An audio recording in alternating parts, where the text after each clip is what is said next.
بسم الله الرحمن الرحيم.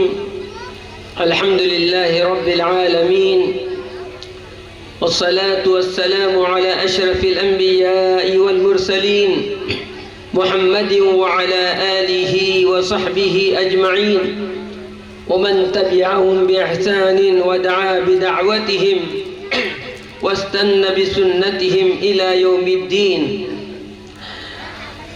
صدر مجلس، اسٹیج پر جلوہ افروز معززین، نوجوان اور پیارے بچوں،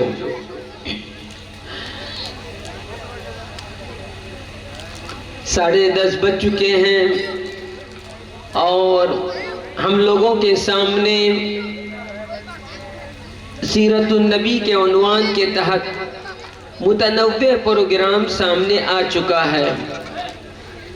اگر ہمارے اندر عمل کا جذبہ ہے تو ان طلباء کی باتیں اور خصوصاً قابل احترام ہمارے رفیق حضرت مولانا خواجہ معین الدین صاحب کی سادے انداز میں جو باتیں ہوئی ہیں وہ کافی و شافی ہیں. خیر کی مجلس ہے، لہذا بندہ بھی کچھ عرض کرنے کی جرأت کرتا ہے. یہ پروگرام البدر ویلفیئر ایسوسیشن کی طرف سے منعقد کیا جا رہا ہے. نام کی اپنی بڑی تاثیر ہوتی ہے. اگر البدر کو چاند سے کی نسبت سے اگر اس کا نام رکھا گیا ہے، گویا کہ ہلال سے چاند بند کے مکمل ہونے میں 14 دن لگتے ہیں. 14 دن ماشاءاللہ آپ لوگوں کے 15 سال مکمل ہو چکے، تو آپ کو بدر بامسمہ بننا ہے. یعنی دینی خدمت کو بڑے پیمانے پر، وسیع پیمانے پر اس کو عام کرنے کی آپ کو کوشش کرنی ہے.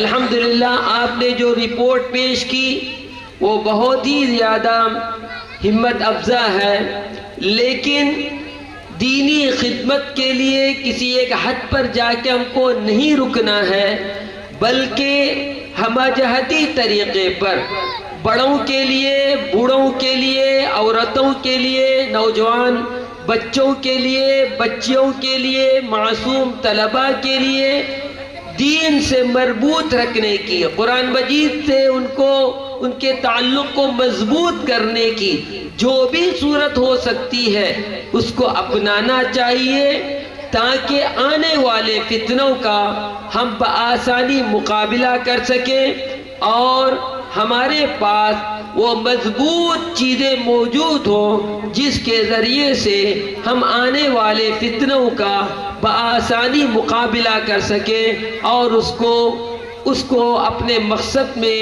ناکام کرنے کی کوشش کریں. اگر البدر کی نسبت شہدائے بدر یا غزوہ بدر سے متعلق ہے تب بھی یہ نام بڑا ہی قابل احترام ہے، کیونکہ بدر کے صحابہ نے دین کے سلسلے میں مضبوط بنیاد کھڑی کر دی. اسی وجہ سے صحابہ کرام میں سب سے بڑا مرتبہ بدریین کا ہے کہ ان کا مرتبہ دیگر صحابہ کے مقابلے میں بہت زیادہ بڑھا دیا گیا کہ ایک موقع پر ایک بدری صحابی کے بارے میں یہ کہا گیا کہ بدری ہے، اور ان کے بارے میں بتایا گیا ہے افعلوا ما شئتم فقد غفرت لکم، کہ تم نے جو کچھ تم سے ہو گیا. تمہاری اتنی بڑی دین کے لیے خدمت رہی ہے کہ اللہ تعالیٰ نے تمہارے لیے مغفرت لکھ دی ہے.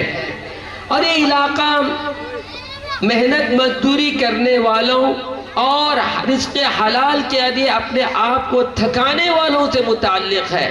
اس اعتبار سے بھی آپ بڑے خوش نصیب ہیں کہ نبی اکرم صلی اللہ علیہ وسلم کو ایسے لوگوں کے ساتھ اٹھنے اور بیٹھنے کے لیے کہا گیا وَاصْبِرْ نَفْسَكَ مَعَ الَّذِينَ يَدْعُونَ رَبَّهُمْ بِالْغَدَاةِ وَالْعَشِيِّ. یا اس کے علاوہ اور آیات کے اندر بھی ان کے لیے خوشخبری سنائی گئی.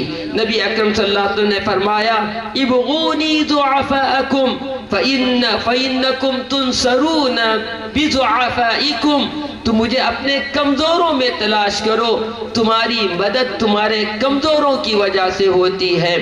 اسی وجہ سے نبی اکرم صلی اللہ علیہ وسلم کی مختلف مثالیں ملتی ہیں کہ آپ صلی اللہ علیہ وسلم نے ان صحابہ کرام کو جن کا معاشرے کے اندر جن کو بلند مرتبہ نہیں دیا جاتا تھا، ان کے سلسلے میں آپ صلی اللہ علیہ وسلم نے بسا اوقات ایسی بشارتیں سنائی جس کے ذریعے سے ان لوگوں کی ہمت بنتی ہے اور ان لوگوں کی عزت کے اندر اضافہ ہوتا ہے۔ یہ جلسہ سیرت النبی کے عنوان کے تحت ہے اور مولانا نے بہت اہم ترین باتیں آپ کے سامنے ذکر کی، تو میں اپنی بات کو سمیٹنے کے لیے کچھ اہم ترین باتوں کی طرف آپ کی توجہ مبذول کرنا چاہتا ہوں۔ ہم جمعے کے دن میں داخل ہو چکے ہیں اور ہم سب کا یہاں بیٹھنا، چاہے مرد ہو یا عورتیں ہو، نبی اکرم صلی اللہ علیہ وسلم کے نام اور آپ صلی اللہ علیہ وسلم کی محبت کے اندر بیٹھنا ہے۔ صرف وقتی طور پر جلسے کے اندر بیٹھ جانا یہ محبت کا تقاضا پورا نہیں کرتا۔ نبی اکرم صلی اللہ علیہ وسلم سے ہمارا تعلق زندگی بھر کے لیے ہے۔ ہمارا کوئی لمحہ، ہمارا کوئی منٹ نبی اکرم صلی اللہ علیہ وسلم کے تذکیرے سے خالی نہ رہے۔ وہ نبی جس نے ہمارے لیے اپنی جان دے دی، جس نے ہر موقع پر اپنی امت کو یاد رکھا، پل صراط پر اپنی امت کی فکر ان کو لاحق رہے گی، حوض کوثر پر اپنی امت کے لیے پانی پلانے کے لیے تیار رہیں گے۔ سابقہ امتوں کا جب تذکرہ آیا اور ان کے عقاب کے اشارے ملے تو نبی اکرم صلی اللہ علیہ وسلم کو اپنی امت کی فکر دامرگیر ہوئی۔ اسی طریقے سے نبی اکرم صلی اللہ علیہ وسلم نے ایک موقع پر یہ بھی فرمایا کہ ہر نبی کے لیے کچھ دعاؤں کی قبولیت کی بشارت تھی اور انبیاء کرام نے اپنی دعائیں مانگ لی۔ میں نے اپنی دعا کو اپنی امت کے لیے محفوظ رکھا ہے اور قیامت کے دن میں ان کے لیے اس دعا کے ذریعے سے ان کی پریشانی اللہ تعالیٰ سے دور کرنے کے لیے کہوں گا۔ شفاعت کبریٰ کس کے لیے حاصل ہے؟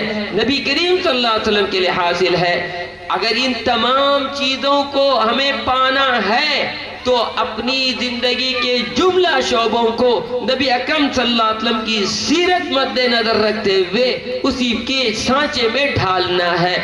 عقائد سے متعلق ہماری بات ذہن نشین اس بات کو ہم اپنے ذہن میں کر لیں، اپنے ذہن میں اس بات کو بٹھا لیں کہ اللہ تعالیٰ ہی کی ذات مشکل کشا ہے، حاجت روا ہے۔ اللہ تعالیٰ نے جو اختیارات اپنے لیے خاص کر لیے ہیں وہ کسی بندے کو دینا اللہ تعالیٰ کے غیظ و غضب کو بڑھانا ہے۔ انا اغنى الشركاء يعني الشرك من اشرك معي غيري تركته وشركه، میں تمام شریکوں سے بے نیاز ہوں۔ جو میرے اختیارات میرے علاوہ کسی میری مخلوق کو دے دیتا ہے تو میرا اس سے تعلق کٹ جاتا ہے، میری مدد و نصرت وہ محروم ہو جاتا ہے۔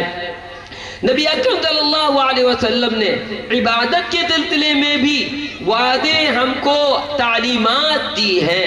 ابھی رات اچھی خاصی گزر چکی ہے لیکن نبی اکرم صلی اللہ علیہ وسلم سے سچی پکی محبت ہمیں ہوگی تو فجر کی نماز میں ہماری صف اول میں ہماری حاضری ہوگی، تکبیر تحریمہ ہماری نہیں چھوٹے گی اور یہی معمول ہمارے ہر دن کا ہونا چاہیے، تب جا کر نبی کریم صلی اللہ علیہ وسلم کی صحیح محبت کا ہم ثبوت دینے والے ہوں گے۔ ورنہ کان میں آ کر شیطان پیشاب کرتا ہے اور ہمارے ناک کے بانسے کے اندر آ کر آرام کرتا ہے۔ اگر ہم فجر کی نماز میں نہیں اٹھتے شیطان آتا ہے، علیک نوم طویل فرقد، ارے لمبی رات ہے سوتے رہو، اور اس طرح وہ تھپکیاں دیتا ہے کہ آدمی کی نماز قضا ہو جاتی ہے۔ بیوی کا کام یہ ہے اپنے شوہر کو پیار و محبت سے اٹھائے، اگر وہ اٹھنے میں کوتاہی کرے تو پانی کی چھڑکن اس کو دے، پانی کے چھینٹوں کے ذریعے سے اس کی نیند بھگانے کی کوشش کرے۔ اور شوہر کا کام یہ ہے کہ اپنی بیوی کو جگائے، پیار و محبت کے ساتھ جگائے، اس کی نماز قضا ہونے نہ دے۔ گھر کا ذمہ دار وہ مسجد میں جاتا ہو تو اس کی فکر یہ ہو کہ اس کے نواسے، اس کے پوتے، اس کے بچے مسجد سے مربوط ہوں۔ ہمارے دن کا آغاز اللہ کے گھر سے ہوگا تو پھر انشاءاللہ ہمارے گھروں میں برکتیں آئیں گی، رحمتیں برسیں گی، ورنہ شیطان ہمارے اندر ایسی چیزوں کو پیدا کرے گا کہ جس کی وجہ سے پورے دن کا سکون غارت ہو جائے گا اور ایک بے اطمینانی کی کیفیت ہمارے اندر ہوگی۔ معاملات کے سلسلے میں بھی ہم کو نبی کریم صلی اللہ علیہ وسلم کی تعلیمات کو اپنانا ہے۔ ہم رزق حلال کی فکر کریں، ہمارے لقمے میں حرام کی آمیزش نہ ہو، ہمارے جتنے معاملات ہو حلال طریقے سے ہوں، باطل طریقے سے، ناجائز طریقے سے ہم کوئی تجارت نہ کریں، ہمارا سودی لین دین نہ ہو جس کی وجہ سے اللہ تعالیٰ کی ناراضگیاں مول لینے والے ہوں گے۔ ہم جھوٹ بول کر، غلط قسمیں کھا کر کسی کے پیسے کو لینے والے نہ بنے۔ ہمارا نظام دینی اعتبار سے جو ہمیں تعلیم دیتا ہے اسی پر ہم چلنے والے ہوں۔ اسی طریقے سے معاشرتی زندگی کے اندر بھی ہم لوگوں کو نبوی تعلیمات کو مد نظر رکھنا چاہیے۔ بیوی شوہر کے حقوق کو سمجھے، شوہر بیوی کے حقوق کو سمجھے، ماں باپ اپنے بچوں کے حقوق کو سمجھے، بچے اپنے ماں باپ کے حقوق کو سمجھے، رشتہ داروں کے حقوق کو جانا جائے، پڑوسیوں کے حقوق کو جانا جائے، بڑوں کے حقوق کو جانا جائے، چھوٹوں کے حقوق کو جانا جائے۔ بالکل واضح کتاب کی طرح نبی کریم صلی اللہ علیہ وسلم کی تعلیمات ہمارے سامنے ہیں۔ یہ تعلیمات جب اس میں پر ہمارا عمل ہوگا، صحیح معنی میں نبی کریم صلی اللہ علیہ وسلم کو ہم محبوب قرار دینے والے ہوں گے۔ صرف جلسہ کر لینے سے، دو چار تقریروں کے سن لینے سے محبت نہیں ہوتی۔ محبت کا تقاضا یہ ہے کہ سال کے 360 دن نبی اکرم صلی اللہ علیہ وسلم کی تعلیمات اور آپ کی بتائے فرمودات سے ہماری زندگی مربوط اور جڑی ہوئی ہو، ہمارے اخلاق بھی نبی کریم صلی اللہ علیہ وسلم کی طرح ہو۔ آج سب سے بڑا عالمیہ ہے کہ مسلم امت کو سب سے بد اخلاق بتایا جاتا ہے۔ ہم نبی اکرم صلی اللہ علیہ وسلم کے اخلاق کو اپنائیں، اور نبی اکرم صلی اللہ علیہ وسلم کے نبی کریم صلی اللہ علیہ وسلم کے اخلاق وہی ہے جو قرآن مجید بتاتا ہے، کان خلق القرآن انک لعلی خلق عظیم۔ تو اس اعتبار سے ہم جو نبی کریم صلی اللہ علیہ وسلم کے اخلاق کو اپنائیں گے تو ہمارا میزان، ہمارا پلڑا سب سے زیادہ قیامت کے دن اعمال سے بھاری ہوگا، اور یہی اخلاق اللہ تعالیٰ کی رضامندی کے حاصل کرنے اور ہماری جنت کے اندر داخلے کا سبب بنے گا۔ جمعے کے دن ہم داخل ہو چکے ہیں، جمعے کے دن کے چند سنتیں ہیں اس کو اپنے ذہن نشین کر لیجئے، اور اس سنت پر ہفتہ واری ہمارا عمل ہو۔ نبی اکرم صلی اللہ علیہ وسلم نے سورۃ الکہف کے پڑھنے کو ہر ہفتے جمعے کے دن مسنون بتایا ہے۔ اس کے ابتدائی آیات کے پڑھنے سے دجال کے فتنے سے حفاظت ہوتی ہے۔ جو شخص سورۃ الکہف کو پڑھ لیتا ہے پورے ہفتے کے لیے اللہ تعالیٰ اس کے لیے نور لکھ دیتے ہیں۔ دوسری سنت یہ ہے، نبی اکرم صلی اللہ علیہ وسلم کے ہم پر حد درجہ احسانات ہیں، ان احسانات کو ہم ہرگز اس کا احسان کا شکر ہم ادا نہیں کر سکتے۔ کم از کم ہماری مجلس جمع میں طے کر کے اٹھیں، ہمارے معمولات میں نبی اکرم صلی اللہ علیہ وسلم درود کم از کم یومیہ 200 مرتبہ ہم درود شریف پڑھیں گے، صبح کو 100 مرتبہ اور شام کو 100 مرتبہ۔ کتنی دیر لگے گی؟ 5 منٹ بھی نہیں لگیں گے۔ اس کے ذریعے سے کیا آپ کو فائدہ ملے گا؟ ہمارے گناہ معاف ہوں گے، ہماری نیکیاں بڑھیں گی، ہمارے درجات بلند ہوں گے، اور سب سے بڑی بات یہ ہے درود شریف کی کثرت سے اللہ تعالیٰ ہمارے جملہ ٹینشن دور کر دے گا۔ حضرت ابی بن کعب رضی اللہ عنہ نے نبی کریم صلی اللہ علیہ وسلم سے یہ کہا تھا کہ میں اپنا پورے دن کا معمول نبی کریم صلی اللہ علیہ وسلم پر درود کو بناتا ہوں. آپ صلی اللہ علیہ وسلم نے 2 بشارت سے سنائی.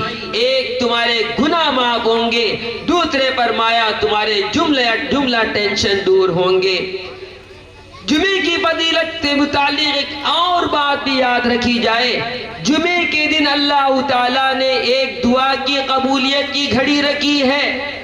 ہمارا جمعے کے دن دعا کا معمول دیگر دنوں کے مقابلے میں زیادہ ہو تاکہ وہ قبولیت کی گھڑی ہمیں مل جائے اور ہماری اللہ تعالیٰ ہماری حاجت کو پورا کر لے اور ہماری مراد اللہ تعالیٰ پورا فرمائے.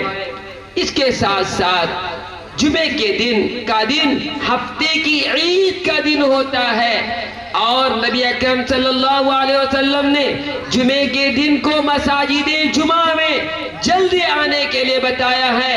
ابتدائی ساعت میں آنے والے کو اونٹ کے ذبح کرنے کا ثواب, اس کے بعد آنے والوں کو گائے کے ذبح کرنے کا ثواب, اس کے بعد آنے والوں کو بکرے کے ذبح کرنے کا ثواب, اس کے بعد مرغے کا, پھر اس کے بعد انڈے کا. لیکن ہم اپنے ضمیر سے مخاطب ہو کے کہیں کیا ہم نے کبھی اونٹ کا ثواب پا لیا ہے؟ ہمارا تو معاملہ یہ ہے کہ فرشتوں کے رجسٹر بند کر لینے کے بعد ہمارا مسجدوں کے اندر پہنچنا ہوتا ہے. کتنی بہترین ساعت ہوتی ہے, ہفتہ واری جو کوتاہیاں ہوتی ہیں جمعہ کو اس کو پورا کیا جا سکتا ہے. نوافل کا اہتمام ہو, صلاۃ التسبیح پڑھی جائے, دعاؤں کا اہتمام ہو, اذکار کا اہتمام ہو. پھر دیکھیے آپ کو اللہ تعالیٰ جو سکون عطا کرے گا, ان کروڑ پتی لوگوں کو, لکھ پتی لوگوں کو اپنے محلوں کے اندر اور اپنی وہ بہترین کاروں کے اندر وہ سکون نصیب نہیں ہوتا. آدمی سمجھتا ہے کہ ظاہری طور پر مال دولت کے ملنے میں سکون ملتا ہے, ہرگز نہیں. الا بذکر اللہ تطمئن القلوب, اطمینان قلب تو اللہ تعالیٰ نے اپنی یاد میں رکھا ہے.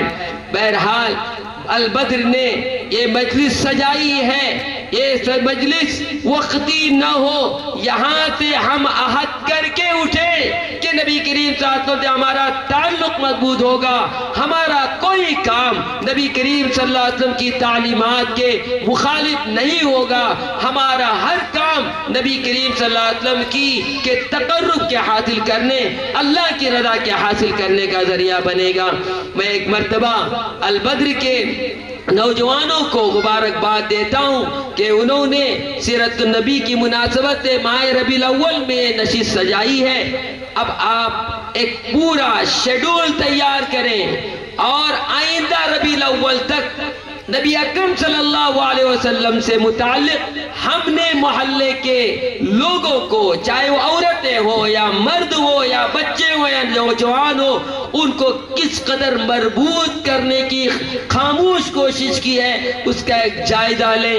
تب جا کر اس جلسے کی قیمت وصول ہوگی, تب جا کر ہمارا یہ بیٹھنا اللہ تعالیٰ کے یہاں قبول ہوگا.